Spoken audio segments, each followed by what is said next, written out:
அனைவருக்கும் வணக்கம். நிலக்கோட்டையிலிருந்து உங்கள் வழக்கறிஞர் மணிகண்டன். விடுதலை சிறுத்தைகள் கட்சியினுடைய முன்னாள் துணை பொதுச் செயலாளரும் செய்யூர் தொகுதியில் பானை சின்னத்தில் நின்று வெற்றி பெற்ற முன்னாள் சட்டமன்ற உறுப்பினருமான அண்ணன் பனையூர் பாபு அவர்கள் தற்போது தன்னை திமுகவில் இணைத்துக் கொண்டிருக்கிறார். அண்ணன் பனையூர் பாபு அவர்களுக்கு இந்த வேளையில் வாழ்த்துக்களை தெரிவித்துக் கொள்கிறோம். அண்ணன் பனையூர் பாபு அவர்கள் செய்தியாளர்களுடைய சந்திப்புல வெளிச்சம் தொலைக்காட்சி தனக்கு சொந்தமானது அப்படின்னு குறிப்பிட்டு பேசியிருக்காரு. வெளிச்சம் தொலைக்காட்சி அதாவது சேட்டலைட் உரிமைங்கிற கம்பெனி, அது முழுக்க முழுக்க என்னுடைய கம்பெனி. அந்த கம்பெனிக்கும் விடுதலை சிறுத்தைக்கும் எந்த விதமான தொடர்பும் கிடையாது. வெளிச்சம் தொலைக்காட்சி யாருக்கு சொந்தமானது என்பதை காலம் தீர்மானிக்கும். அண்ணன் பனையூர் பாபு அவர்கள் ஒன்றை புரிந்து கொள்ள வேண்டும்.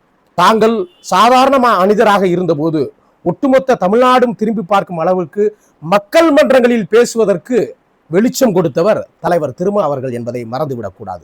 சட்டமன்றத்தில் நீங்கள் ஜொலிப்பதற்கு காரணமாக வெளிச்சம் போட்டு காட்டியவர் அண்ணன் திருமாவளவன் அவர்கள்.